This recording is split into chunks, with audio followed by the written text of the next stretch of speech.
In this module, we'll be learning about the impact of macroeconomic trends and the impact of federal government actions, whether it's fiscal policy or monetary policy, on a business or an industry. This is, again, another section of the portfolio assignment where you have to research trends of some macroeconomic variables, or indicators rather, as well as discuss fiscal and monetary policy and the likely impact on your chosen business. Let's start by talking about or reviewing what macroeconomic indicators are. Here's one that you hear in the news every month. It's the reported unemployment rate.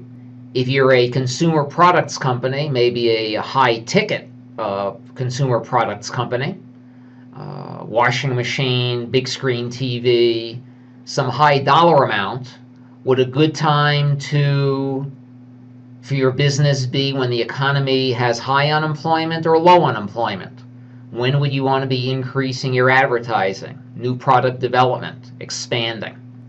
You could do it in the middle of a recession, but there's some risk attached to that. Most business people would be ready with those things as the recession is ending, as unemployment begins to decline. This is what's called a macroeconomic indicator, which business people would use to help with timing of certain kinds of decisions they might make.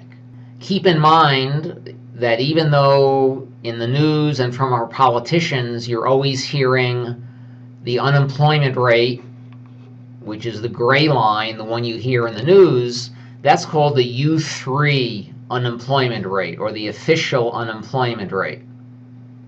There's actually 5 other calculated unemployment rates. The most notable is the U6 rate. That's the blue line. The U6 rate counts people who don't bother looking for work. Maybe they're discouraged. Maybe they want a full-time job, they can't find one. Maybe they're a college graduate but can only find a job in McDonald's, so they just stay home. You need to decide which is a better reflection of the labor market, the reported U3 rate that we see in the news, or the higher number, the U6 rate. You can see the U6 rate generally is about double the number we hear in the news or from our politicians. At the height of the recession, it was about 18%. The reported number was 9%. Right now, it's about 9%. The reported number is about 4.5%. You'll hear in the news the labor force participation rate. Look at the definition at the bottom. What percent of the working age population is either working or looking for work? The reciprocal of this is the percentage of the working age population that's not working or looking.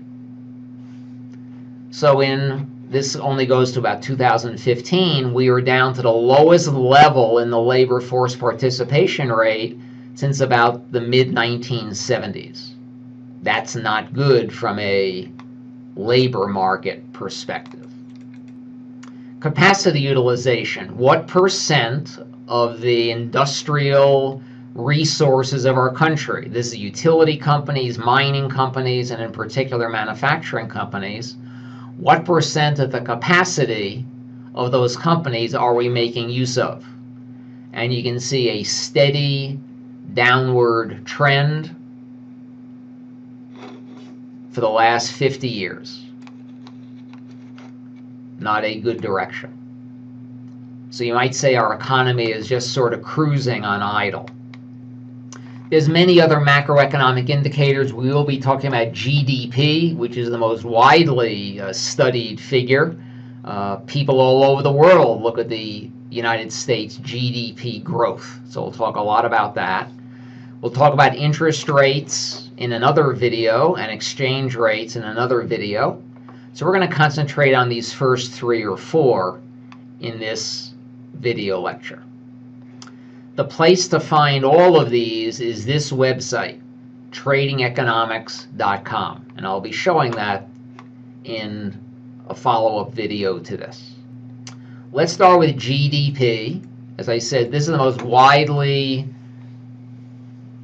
studied, reviewed statistic of all the macroeconomic indicators. Not exactly GDP, but GDP growth, and we'll be there in a minute. GDP is the total dollar value of goods and services produced by our economy. One way to add that up is look at who's spending the money. C stands for consumption or consumers. You and I spend about $12 trillion a year. Business investment on buildings, delivery trucks, new computer systems, and machinery is about $1.5 trillion. Government, the biggest part of that is the federal government. Governments of all levels spend about $5 trillion.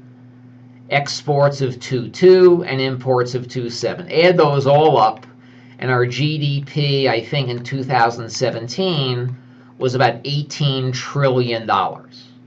Now, when we listen to the news reports, we don't hear about GDP as much as we hear about GDP growth. So here's a GDP growth chart. These are quarterly numbers. And the Excel software put in the trend line. This is right out of my doctoral dissertation. What can we say is happening to the long-term trend of GDP growth? And the answer is it's a negative trend. Over, six and a half decades, we're growing slower than we used to grow.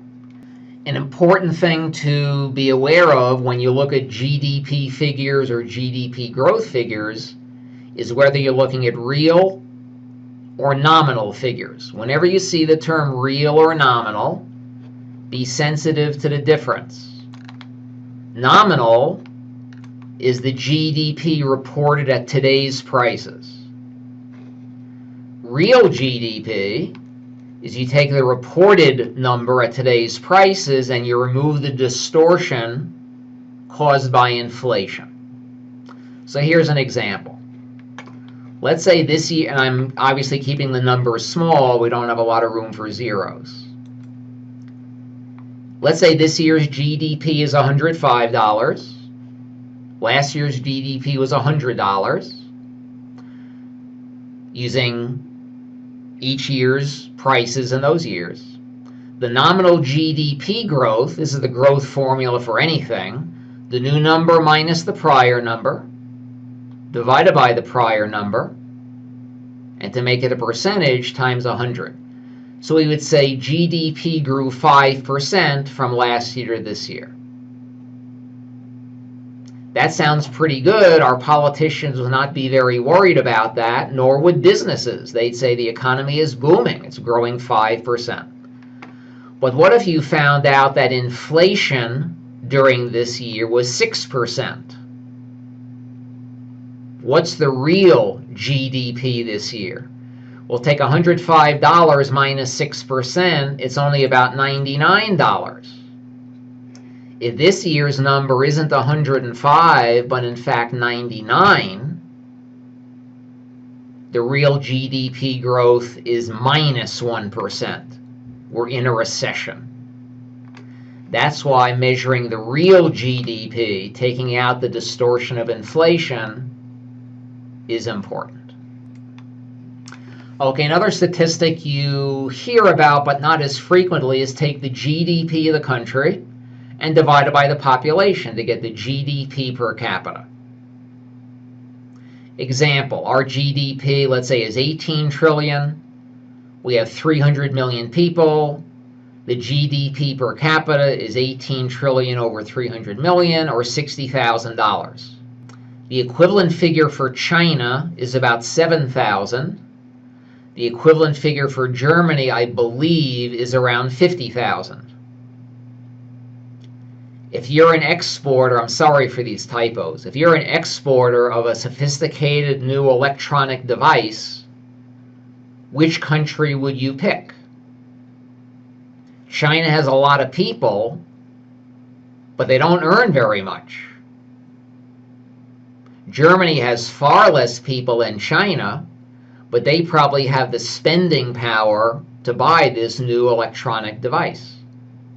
That's how you could use GDP per capita to pick new markets that you might want to enter or not enter. Here's two examples that I'm linking to your portfolio project. I can't remember which section it is. Let's say you're a home builder. I don't think that was one of the choices, but let's say you're a home builder. Your research indicates there's a slow, steady trend in increasing interest rates. How will that affect your business? How will that affect your strategy? Well, if interest rates are rising, mortgage rates are rising, what's going to happen to new home sales? New home sales are going to plummet.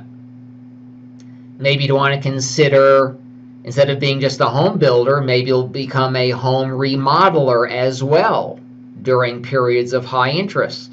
Rather than buying new homes for a growing family, people might, remodel their home to create another bedroom or bathroom. Here's a global example. We're not going to talk about it in this live lecture, but when we talk about exchange rates, let's say you're a low-price store or retailer like Walmart. Remember, you buy your inventory from all over the world. You read that the US dollar is weakening against the Chinese yuan, but strengthening against the Indian rupee. Which would be the better country to buy your, let's say, clothing from, to sell to consumers?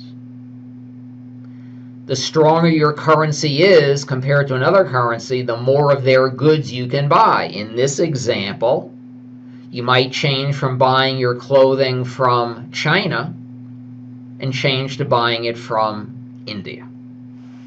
That's how all this is related to the portfolio project. I think I talked about the first one already. Well, let me repeat it because of the second example on the screen.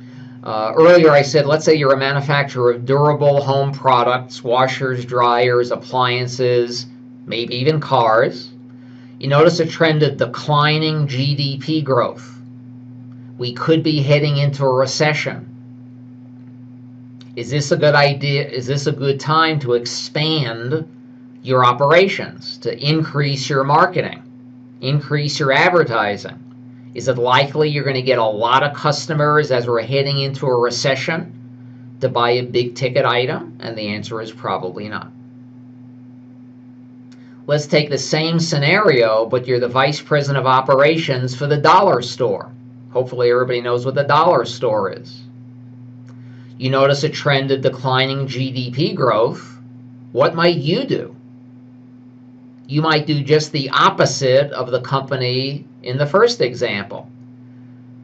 When GDP is declining, when we're heading into a recession, unemployment is going up, people aren't getting big paychecks, that's a great time to expand dollar store type operations.